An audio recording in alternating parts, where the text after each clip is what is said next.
असदुद्दीन ओवैसी साहब हैदराबाद से सांसद बनते हैं और आवाज़ पूरे हिंदुस्तान की उठाते हैं। हर मज़लूम की, हर दलित की, हर कमज़ोर की आवाज़, हर मुसलमान की आवाज़ को अगर किसी के साथ ज़्यादती होती तो एक ही आवाज़ बुलंद होती है, जिसका नाम बैरिस्टर असदुद्दीन ओवैसी है। मेरे प्रदेश अध्यक्ष जनाब शौकत अली साहब, पूछिए आसाम क्यों गए थे लड़ने? आसाम में उनका क्या जनाधार है?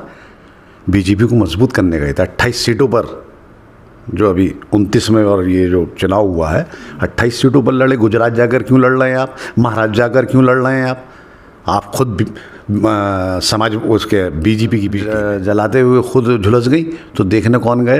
अखिलेश यादव। ये तो इंसानियत है ना इसमें। अच्छा, ये इंसानियत है। शौकत अली साहब के भाई का इंतकाल हुआ, मेरे प्रदेश अध्यक्ष के भाई का इंतकाल हो गया। कोई समाजवादी के लीडर थे, वो वहाँ मिलने चले गए, उनकी ताज़ियत के लिए चले गए, पुरसे के लिए, तो उन्हें पार्टी से निष्कासित कर लीजिए कि कहीं ना कहीं MIM सीटें ज़रूर हरवा दी थी समाजवादी पार्टी को, क्योंकि उनका कैंडिडेट जितने वोटों से हारता उतने वोट MIM का कैंडिडेट लेके चला जाता। समाजवादी है, ये कैसे कह सकते हैं? समाजवादी फ्रंट से लीड कर रहे हैं। मैं आपको नज़ीर देता हूँ।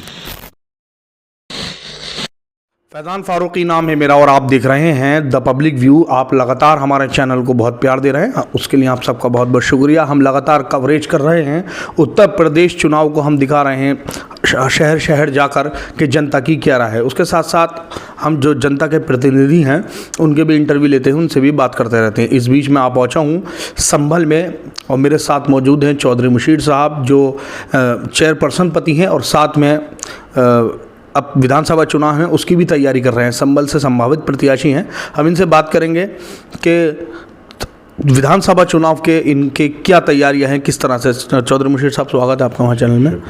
आप चेयरमैन का चुनाव लड़े, आपकी पत्नी चुनाव लड़ी और एक भारी वोटों से जीत हासिल की, लगभग 22,000 वोटों से। अब दायरा बड़ा है, विधानसभा की आप तैयारी कर रहे हैं, क्योंकि चेयरमैन का चुनाव एक छोटा चुनाव होता है, एक शहर का चुनाव होता है, लेकिन अब विधायकी का चुनाव है, दायरा बड़ा है। गांव-गांव जाकर इसमें आपकी मुखालफत भी है और आपके साथ भी हैं लोग। जो आपके मुखालिफ हैं उनको कैसे अपनी तरफ ला पाएंगे, क्योंकि समाजवादी पार्टी का गढ़ माना जाता है संभल। बिल्कुल, बेशक समाजवादी पार्टी का गढ़ है, गढ़ रहा है, लेकिन अब मैं आपके चैनल के माध्यम से कहना चाहूँगा कि ये गढ़ MIM का गढ़ बन चुका है। सबसे बड़ी नज़ीर 2017 में विधानसभा चुनाव ज़ियाउर रहमान बर्क साहब लड़े, जिन्होंने 59,000 वोट या शायद 60,000 वोट हासिल किए। 2017 के अंदर मेरी वाइफ चुनाव लड़ी, फर्स्ट चुनाव, 14,700 वोट हासिल किए।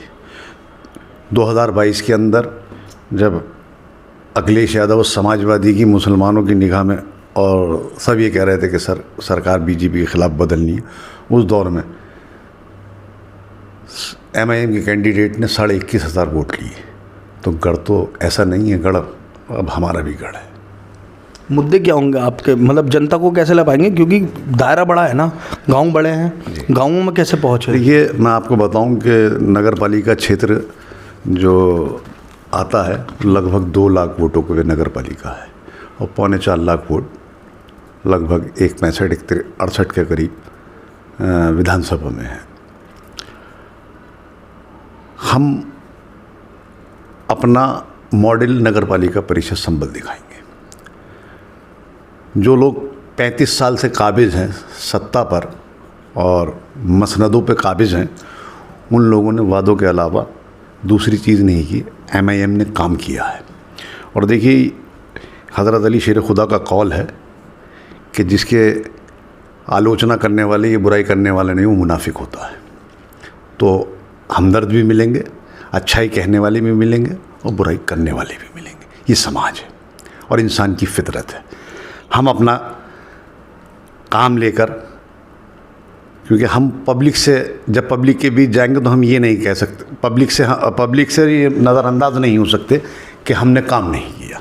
हमें यकीन है, ये बात हो सकती है कि हम मुकम्मल तो काम कोई भी नहीं कर पाएगा, लेकिन मैंने अपनी जानिब से और नगर पालिका परिषद अध्यक्ष द्वारा कोई कमी जनता के हित में जो हम कर सकते थे, हमने वो करने का काम किया है और इंशाअल्लाह जब तक वक्त है पूरा काम करेंगे। और 2027 के अंदर हमारी पार्टी, जिस दिन से हम चुनाव जीते उस दिन से, 2017 से जिस दिन में से मैंने 16 में मैंने पार्टी ज्वाइन करी, तो उस दिन से आज की तारीख़ तक मैं रोज़ सुबह को उठता हूँ, सोचता हूँ कि आज मेरा चुनाव का दिन है।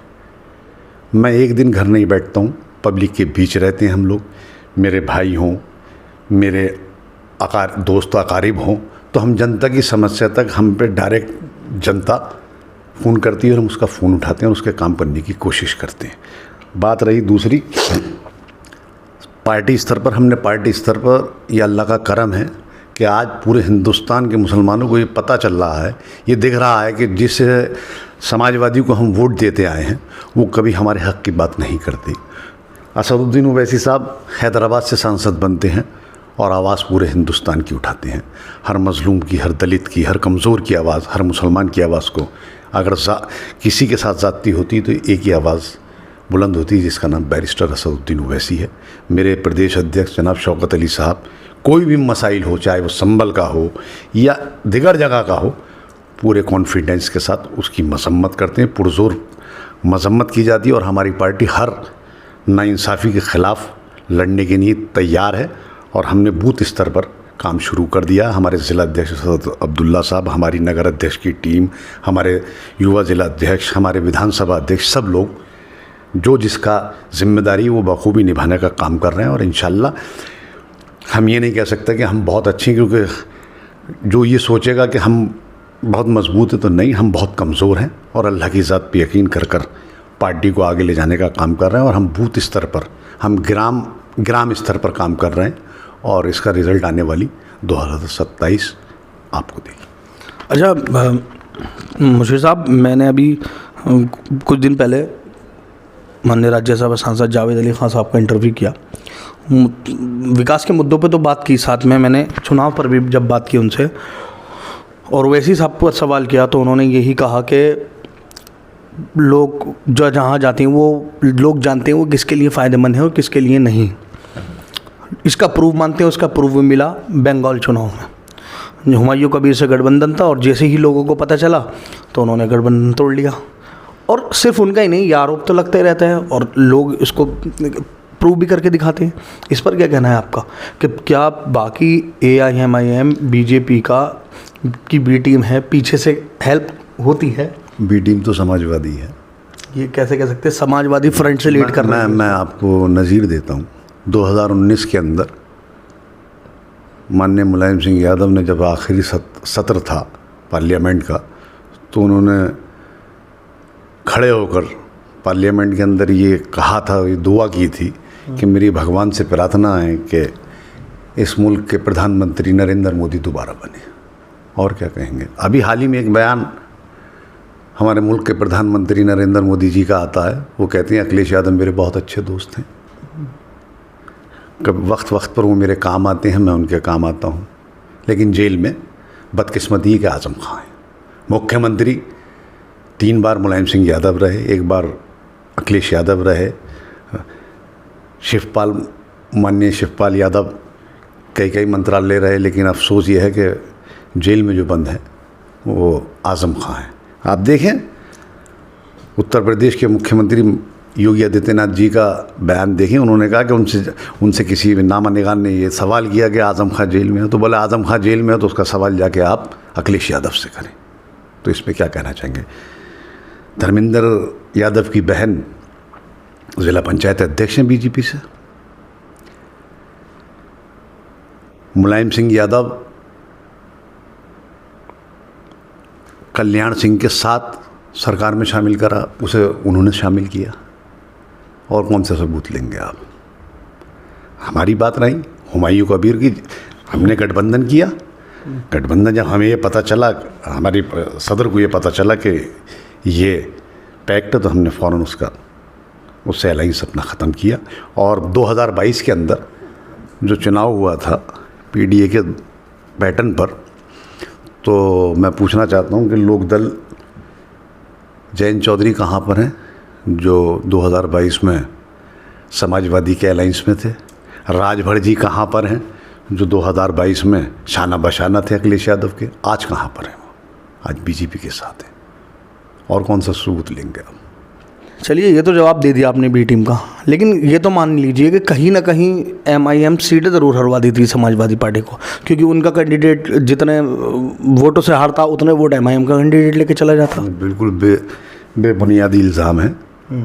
महाराष्ट्र के अंदर औरंगाबाद के अंदर हमारे इम्तियाज़ जलील साहब चुनाव लड़े और बहुत अच्छा चुनाव लड़े, जीत फतेह के आसपास जाकर चुनाव लड़े। इतने ही वोटों से चुनाव हारे जितने वोटों से समाजवादी पार्टी के कैंडिडेट ने वोट लिए। 5,000 लगभग उसने वोट लिए और हमारे इम्तियाज़ जलील साहब सिर्फ 3,000 या 3,500 के लगभग हारे। तो वोट काटने का काम तो वो करते हैं। अब पूछिए आसाम क्यों गए थे लड़ने? आसाम में उनका क्या जनाधार है? बीजेपी को मजबूत करने गए थे। 28 सीटों पर, जो अभी 29 में और ये जो चुनाव हुआ है 28 सीटों पर लड़े। गुजरात जाकर क्यों लड़ रहे हैं आप? महाराष्ट्र जाकर क्यों लड़ रहे हैं आप?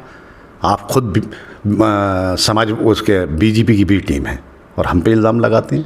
हम मुसलमानों की मजबूत क़यादत के लिए आए हैं और हमारा नेता ये चाहता कि वो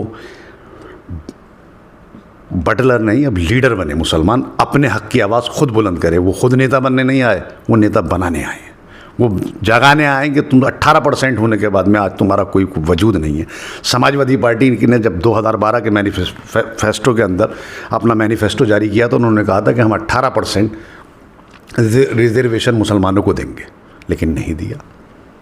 लेकिन आपके चैनल के माध्यम से माननीय सांसद जावेद अली खान साहब का मैंने इंटरव्यू सुना तो उन्होंने कहा कि हमने प्रस्ताव भेजा था, लिहाजा सरकार बदल गई। ठीक है, राज्य सरकार में भी स्टेट गवर्नमेंट के अंदर तो आप हमें दे ही सकते थे। आपने कहाँ दिया? कब्रिस्तान की बाउंड्री, मरबों का ख्याल लिखा आपने? कभी तालीम के राह में कोई काम किया हो मुसलमानों के अंदर? कोई आप संबल को ले लीजिए। आप संबल के अंदर जहाँ तक मेरी नॉलेज में एक सिकंदरपुर हमारे पीछे गांव पड़ता है, इंटर कॉलेज बनाया उन्होंने, समाजवादी की सरकार में बना। लेकिन एक टीचर है पूरे इंटर कॉलेज के अंदर। एक इंटर कॉलेज तश्तपुर गोसाई जो माननीय विधायक जी के पीछे है, वहाँ पर एक इंटर कॉलेज बना हुआ है जिसमें पीएससी रुका करती है। एक हॉस्पिटल बनाया गया, हाथीनुमा हॉस्पिटल खड़ा तो है लेकिन इलाज नहीं था उसके अंदर। हमारे शहर के विधायक काबीना मिनिस्टर रहे, 8 साल सरकार में रहने के बाद ज़िला कहाँ चला गया? बहजोई चला गया। रोडवेज नहीं आ पाया आज तक। अब शायद काम चल रहा है, लेकिन पराई पैंट में ऐड तो दिखा रहे थे, जब आपकी पैंट थी तो आपने क्यों नहीं किया? तो इससे ज़्यादा हमारे साथ तासुब बरतने की कौन सी वजह होगी? और बताइए आप। जनता तो फिर भी उनको चाहती है ना? नहीं, जनता को लगता था कि असल में चुनाव हर वक्त इसी बात पे दिखाया गया कि जैसे जैसे कोई था नहीं। एक समाजवादी ऑप्शन थी, समाजवादी को मैंने सब ने मिलकर वोट दिया। हमने 80%, 85%, 90% मुसलमान ने वोट दिया। आप मुझे एक हक़ की बात बता दें कि मुसलमानों के हक़ के लिए उन्होंने एक बुनियादी काम, जितनी बार सरकार में वो 4 बार मुख्यमंत्री रहे, एक बुनियादी काम बताइए आप। भाई, आपने तालीम की से रिलेटेड बात की, लोग बहुत तारीफ़ करते हैं उनके उस काम की कि उन्होंने हाई स्कूल इंटर में पास होने वाले बच्चों को लैपटॉप गिफ्ट किए थे, बच्चियों को 30-30 हज़ार रुपये दिए थे, जो उन्होंने बॉन्ड किए, किसी की शादी में काम आए, किसी के आगे पढ़ाई में काम आए। तो अच्छे काम की तो तारीफ़ करनी चाहिए आपको। बिल्कुल, चलिए अच्छी बात है आपने कहा। हम ये कह रहे हैं कि आप हमें भीख दे रहे हैं, हमें बच्चों को जैसे टॉफ़ी दे के बहलाते हैं ऐसे बहला रहे हैं। आप हमें नौकरियों में देते। जब पीएससी की भर्ती निकलेगी तो यादव सबसे आगे होगा। किसी भी विभाग के अंदर कोई वो निकलेगी नौकरी तो सबसे ज़्यादा यादव होगा। हमें वो दीजिए जो हमें ज़रूरत है। हमें सिस्टम के अंदर चाहिए, हमें नौकरियाँ चाहिए, हमें तालीम चाहिए, हमें चलने को सड़कें चाहिए। क्या विकास किया संभल के अंदर बताइए आप। ये 3 विकासों के अलावा विकास बता दें जिसमें आज तक न तालीम हासिल की गई। एक डिग्री कॉलेज ज़रूर बना, वो भी हमारे शहर के उद्योगपति, बहुत बड़े उद्योगपति नदीम तरीन साहब ने, उन्होंने 40-45 बीघी ज़मीन की दी, तो जब जाके वो डिग्री कॉलेज बना। भाई मुशीर साहब, कहा ही जाता है कि बिहार में जाके तो मामला ख़राब कर ही दिया था। 5 सीटें तो अपनी लिए आए, बाकी सीटों पर तो मामला ख़राब कर ही दिया। उत्तर प्रदेश में 200 सीटों का ऐलान कर दिया। तो यहाँ पर भी अगर मुश्किल से 1 आध सीट आ गई तो आ गई, यहाँ पर भी मामला 200 पर गड़बड़ करेंगे आप। मेरी बात सुनिए, 2019 के अंदर इलेक्शन हुआ लोकसभा का, हम तो नहीं लड़े। 2022 में हम 36 सीटें लड़े, लगभग शायद 36 या मुझे कंफर्म नहीं, बहुत थोड़ी सीटें लड़े हम। लेकिन ये 125 पे पूरा गठबंधन सिमट के रह गया, तो हमने हराया। वो विपक्ष मजबूत ही नहीं है। सिर्फ समाजवादी के पास अगर आज की तारीख में कोई वोट रह गया था तो वो मुसलमान का था। अब मुसलमान भी समझ चुका कि समाजवादी की गोलक में चाहे उनके यादव हो या कोई दिगर और बिरादरी, कोई वोट नहीं बचा, सिर्फ मुसलमान का वोट है। मुसलमान ने अब ये तय कर लिया है कि जो हमारी बात बोलेगा हम उसकी बात करेंगे। और बात रही कि हमने 5 सीटें जीती, हमने बाकायदा एक लेटर तेजस्वी यादव के लिए दिया, हमारे अख्तरुल ईमान साहब जो प्रदेश अध्यक्ष हैं उन्होंने दिया। ढोल नगाड़े बजाते हुए उनके घर पर गए, उन्हें ये भी मैसर नहीं हुआ कि वो दरवाज़ा खोलकर उनसे बात करते। लेकिन ये उनका ज़र्फ था। लेकिन जब वक्त आया एक राज्यसभा इलेक्शन का, तो हमने वोट आरएलडी को दिया, सॉरी उसे आरजेडी को दिया। और लेकिन आरजेडी और कांग्रेस के विधायक बीजेपी के साथ हो गए। तो बी टीम कौन है? मैंने यहाँ पर पिछले ज़िला पंचायत सदस्य के चुनाव में हमने 2 कैंडिडेट लड़ाए थे। एक हमारा सेकंड नंबर पर रहा और हाफिज़ आमिर साहब 2200 कुछ वोटों से जीते। आप पता करिएगा, जो समाजवादी के ज़िला पंचायत अध्यक्ष के कैंडिडेट थे अखिलेश यादव की बीवी राम खिलाड़ी, जो विधायक हैं किन्नौर के, उनसे पता करिएगा कि वोट हाफिज़ आमिर ने किसे दिया था। हमने समाजवादी को वोट दिया था। हम जो मुल्क को ख़तरा है, जो मुल्क के हक़ की बात, हम हमेशा सेकुलर पार्टियों को ही सपोर्ट किया। लेकिन सेकुलर नाम निहाल सेकुलर पार्टी हमें क्यों नहीं ले सकती साथ? हमने आपसे कब कहा कि हमें 200, आप हमें बैठ के बात करिए, हमें गठबंधन में लीजिए, हम आपके साथ हैं। अब हम सब्जी तो बेचेंगे नहीं। अरे भाई, बीजेपी के दोस्त तो आप हैं। अभी बहराइच की विधायक अखिलेश यादव जी का किसी प्रोटेस्ट में पुतला जलाते हुए खुद झुलस गई, तो देखने कौन गए? अखिलेश यादव गए। ये तो इंसानियत है ना इसमें। अच्छा, ये इंसानियत है। शौकत अली साहब के भाई का इंतकाल हुआ, मेरे प्रदेश अध्यक्ष के भाई का इंतकाल हो गया। कोई समाजवादी के लीडर थे, वो वहाँ मिलने चले गए, उनकी ताज़ियत के लिए चले गए, पुरसे के लिए, तो उन्हें पार्टी से निष्कासित कर दिया। ये कहाँ का बात है भाई? क्या इंसान का अपना सामाजिक दायरा नहीं होता? लेकिन पार्टी ने उन्हें निष्कासित कर दिया। बी टीम असलियत में ही अखिलेश यादव की समाजवादी पार्टी है।